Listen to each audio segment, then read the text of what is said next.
way for a common cause, and it just feels great, doesn't it? Le 27 septembre 2019, près de 500 000 personnes ont manifesté dans les rues de Montréal pour exiger de l'action contre les changements climatiques. Le besoin d'agir est de plus en plus urgent.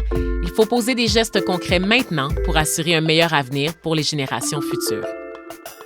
Il y a une multitude de gestes que nous posons de façon individuelle. On change nos habitudes alimentaires, on se soucie de nos déchets, on se promène davantage en vélo. Mais les institutions, elles, doivent aussi être des agents de changement. Les institutions financières ont un rôle important à jouer dans la transition écologique.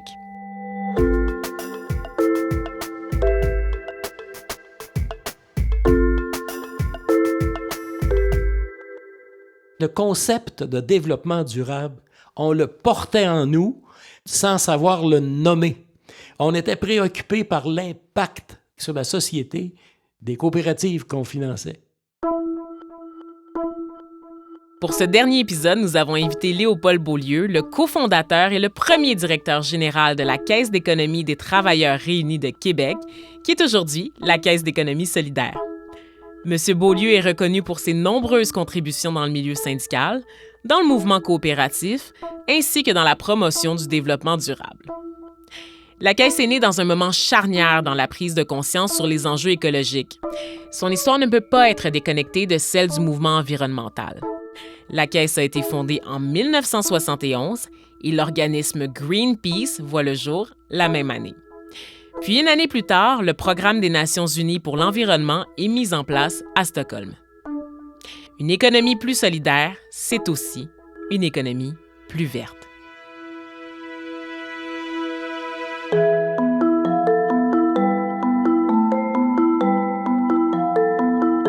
Vous écoutez Le banquier des rêves collectifs, animé par Vanessa Destinée.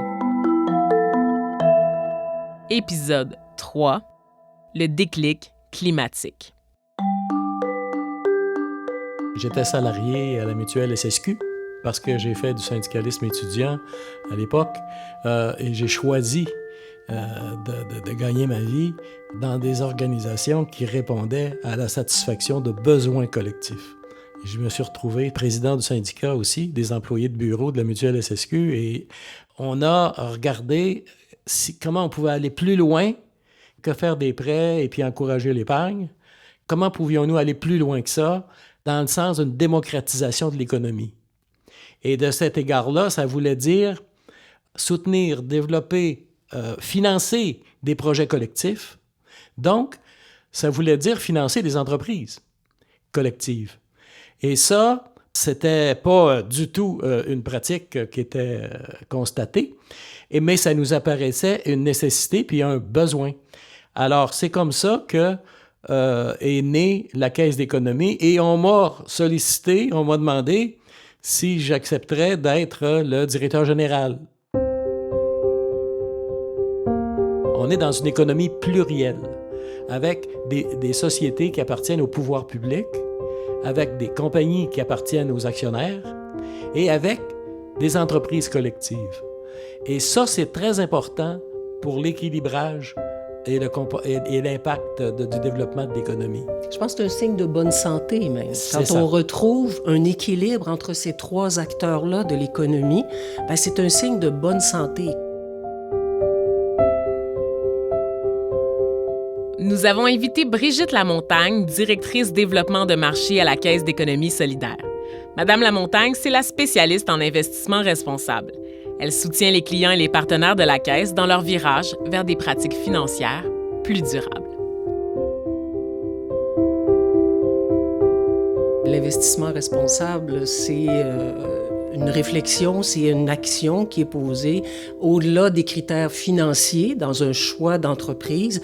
Bien, on va faire intervenir des critères environnementaux, des critères sociaux et des critères de gouvernance pour évaluer, pour analyser le potentiel de cette entreprise-là et sa position à travers ces trois critères-là. Il y a plusieurs stratégies aussi qui sont liées à l'investissement responsable. On va avoir une stratégie d'exclusion qui allait de soi au départ quand les communautés religieuses prestigieuses ont demandé qu'il n'y ait plus d'armement dans leur portefeuille de placement.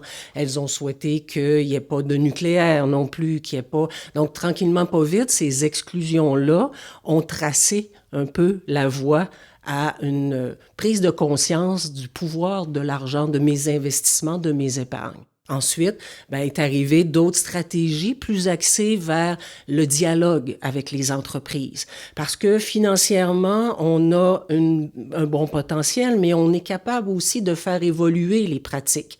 La stratégie de dialogue avec les entreprises a été beaucoup remise en question. Elle l'est encore remise en question. On le vit en ce moment avec le pétrole, avec les changements climatiques, le désinvestissement. Est-ce que c'est une bonne chose? Est-ce qu'on devrait pas être arrivé un courant d'investissement thématique, les énergies renouvelables, prendre soin de la nature? Bon, toutes ces stratégies-là cohabitent dans l'investissement responsable.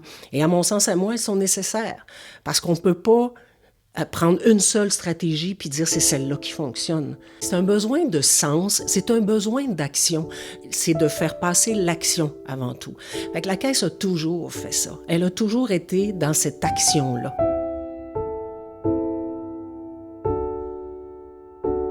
Je m'appelle Laure Varidel, je suis éco-sociologue, professeure associée à l'Institut des sciences de l'environnement de l'UQAM. Je suis aussi mère au front, co-instigatrice de ce mouvement-là. J'ai cofondé Équiterre. Vous connaissez peut-être déjà Laure Varidel grâce à son implication dans les mouvements écologistes et féministes. Depuis 2008, celle qui a cofondé Équiterre collabore avec la Caisse pour octroyer une bourse annuelle qui porte son nom. La bourse Laure Varidel, qui s'élève à 10 000 $, est attribuée à un projet de recherche-action à vocation environnementale et sociale. Laure Varidel est une membre de la Caisse qui a toujours eu de grands rêves. Le système économique dominant carbure à l'exploitation environnementale et sociale. Hein. Beaucoup des profits qui sont générés se font malheureusement sur le dos des plus vulnérables d'entre nous et aussi sur le dos des générations futures parce que on surexploite les ressources et on nuit à l'environnement, on émet trop de gaz à effet de serre. Donc la nature même du système qui externalise les coûts environnementaux et sociaux fait en sorte que quand on a notre recherche, par exemple, du prix toujours le moins cher possible, hein, quelque chose qu'on apprend quand on est déjà tout petit de regarder le prix, mais malheureusement, très souvent dans le système actuel, payer pas cher, ça veut dire payer les travailleurs et les travailleuses pas cher, puis ça veut dire exploiter l'environnement peu importe comment. Les institutions financières, elles fonctionnent avec l'argent du monde. Et quand on constate les aberrations, il faudrait peut-être que l'argent des travailleurs cesse à financer leur propre exploitation. On est des citoyens et ce que nous faisons a de l'impact. Il faut que l'activité de travail soit aussi une occasion de son propre accomplissement. Contribuer à quelque chose de plus grand que soi, c'est fondamental, être utile. Ça rejoint la travailleuse, le travailleur, ça rejoint l'entrepreneur, ça rejoint les pouvoirs publics et leurs opérations. Donc, l'intérêt commun, l'intérêt général, c'est plus que l'addition des intérêts collectifs. Puis l'intérêt collectif, c'est plus que l'addition des intérêts individuels. Et c'est leur conjugaison qui est la recherche à réussir, y compris quand on parle de concilier l'économie au service, non pas au service, pas être au service de l'économie et de la finance, mais que la finance et l'économie soient au service de la société, des collectivités.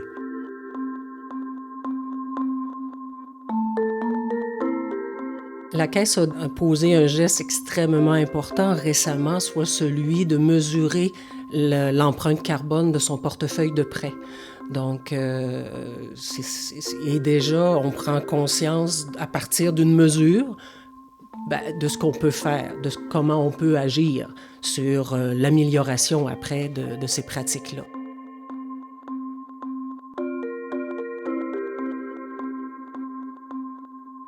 La beauté d'une institution financière comme la Caisse d'économie solidaire, c'est que c'est un outil qui permet l'accès à l'action financière à tout le monde. Quand on contribue, peu importe de quelle façon, dans une institution financière, il faut aussi se questionner sur ce que cette institution financière-là fait avec mon argent. Est-ce qu'elle est dans l'économie réelle? Avec la Caisse d'économie solidaire, oui, on est dans l'économie réelle.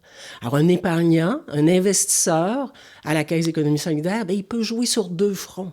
Il peut à la fois influencer des entreprises en étant actionnaire de ces entreprises-là par le biais de fonds de placement, par le biais de fonds communs de placement, et aussi, quand il paie des intérêts ou quand il paie des frais de service, il contribue aussi à soutenir l'économie sociale. Alors, c'est assez unique de trouver une institution financière qui permet de faire ça.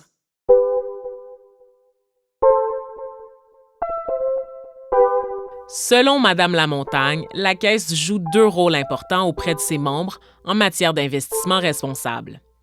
Le premier est d'encourager une plus grande autonomie financière, de soutenir le public à être de plus en plus en contrôle de ses finances. Le deuxième rôle de la Caisse est d'encourager ses membres à devenir des promoteurs de l'investissement responsable. L'équipe de la Caisse a créé un comité d'investissement responsable pour mieux conseiller ses membres. Le public a envie de s'impliquer dans des pratiques plus durables et la Caisse s'adapte continuellement pour s'assurer d'être un outil de changement.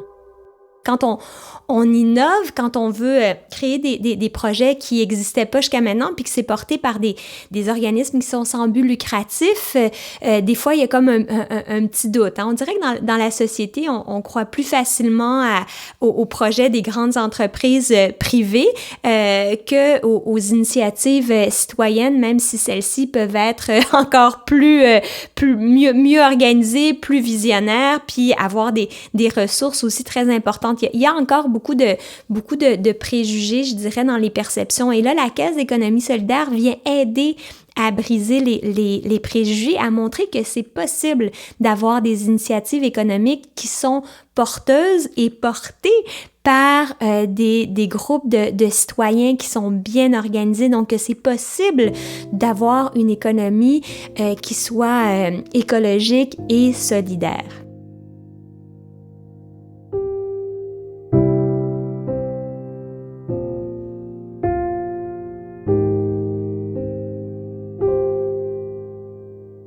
On voulait faire de la finance autrement. On voulait avoir une caisse qui fasse plus que percevoir des épargnes puis consentir des prêts. On voulait soutenir, développer, contribuer à notre émancipation. Puis, il y avait aussi cette conviction que la finance puis l'économie, il faut que ce soit placé au service des personnes, des collectivités, dans le respect de l'intérêt général. Et ça incluait aussi les préoccupations qui naissaient autour de l'environnement.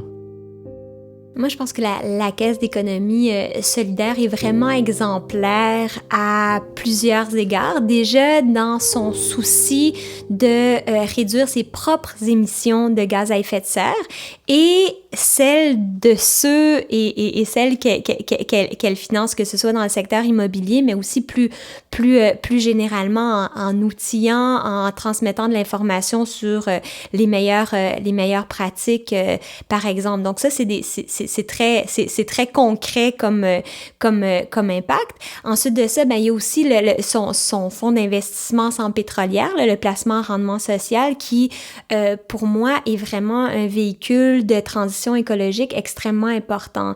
Il permet à des consommateurs et des simples citoyens de faire en sorte qu'on peut mettre nos économies dans quelque chose qui va contribuer à construire une autre économie, parce que cet argent-là n'est pas placé en bourse, il va dans l'économie réelle, il est prêté à des initiatives citoyennes, à des projets de coopératives de logement, des projets d'autopartage, des projets d'agriculture biologique. Donc, on a besoin de construire cette économie en parallèle, et la Caisse d'économie solidaire est le véhicule financier qui permet à beaucoup de projets d'être réalisés qui l'auraient sans doute pas été autrement. Fait que ça, c'est vraiment pour moi une force de la Caisse d'économie solidaire, c'est un acteur très, très important dans la transition économique, écologique. Parce que souvent, on parle de transition, puis les gens voient transition énergétique, mais la transition, c'est beaucoup, beaucoup plus que ça. C'est pas juste le passage d'une technologie à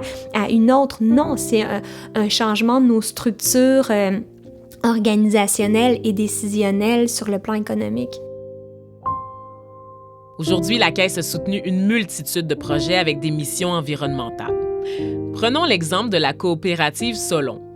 Solon est un organisme qui mise sur l'action citoyenne pour la création de projets locaux. Ces projets favorisent des conditions de vie plus conviviales, plus solidaires et plus écologiques.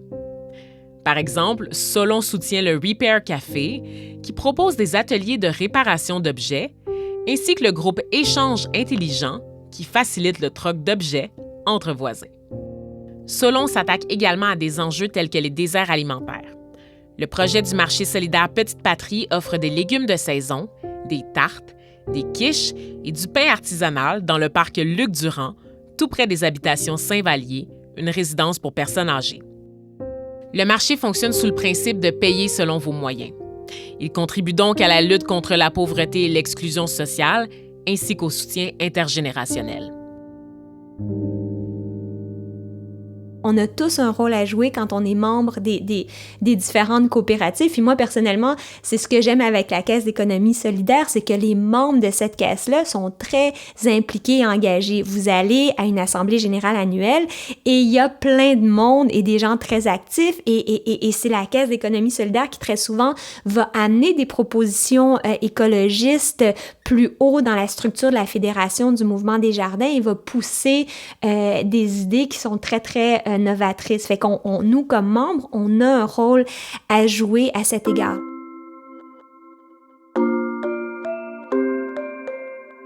Je souhaiterais que la Caisse peut-être joue un rôle encore plus important en termes de prise de parole publique.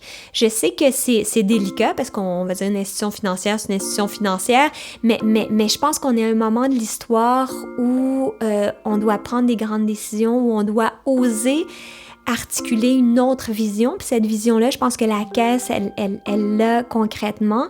Il faut maintenant que nos décideurs l'entendent et qu'on démontre concrètement de par les projets que la Caisse finance que cette autre économie, elle est en construction présentement. Elle est belle, elle est forte, elle amène du bien-être, du mieux-être à la population, puis que l'avenir, il est là. Il est dans une économie qui est à la fois sociale et écologique.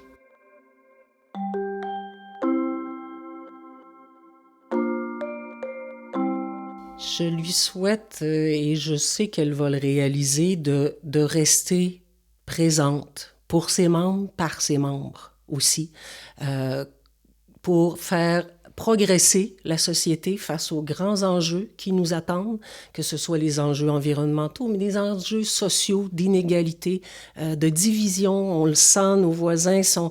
Il y a des forces contradictoires très, très, très présentes en ce moment dans nos sociétés. Donc, la Caisse d'économie solidaire est un des outils extrêmement important qui va permettre à des gens d'agir, d'être dans l'action avec une institution financière à leur écoute, mais aussi avec des moyens d'agir, avec un réseau autour d'elle qui lui permet d'évoluer et de réaliser des aspirations d'individus. C'est ce que je lui souhaite. C'est ce qu'elle a fait depuis 50 ans et c'est ce que je lui souhaite de poursuivre pour les 50 prochaines années. Et pour réaliser cette transition, il faut la participation non seulement des citoyens et des citoyennes, mais également de nos institutions. Le développement durable est une valeur fondamentale de la Caisse. Avec ses membres, la Caisse soutient les projets écologiques et solidaires, en plus de faire la promotion de l'investissement responsable. C'est sa façon à elle de faire face à l'urgence climatique. Moi, je pense que c'est ce rayonnement-là, ces partenariats avec d'autres organisations complémentaires qui sont chacune dans le respect de leur authenticité puis de leur distinction et à faire en sorte que les inégalités soient comblées le plus possible, donc toujours davantage. Aujourd'hui résulte d'hier et demain a commencé aujourd'hui.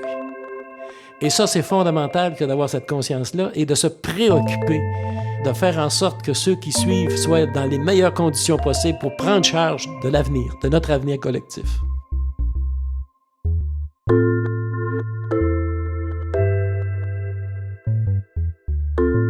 Un grand merci à Léopold Beaulieu, Brigitte Lamontagne et Laure Varidel pour leur participation.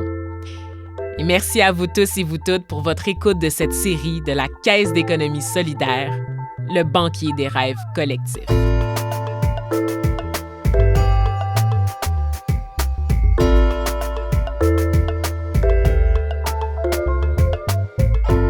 Une production de la Caisse d'économie solidaire, conçue par Magnéto et animée par Vanessa Destiné. Réalisation, Nancy Petinicchio. Assistant à la réalisation, Antonin Viss. Prise de son, musique et montage, Antonin Viss. Direction de production, Alexandra Viau.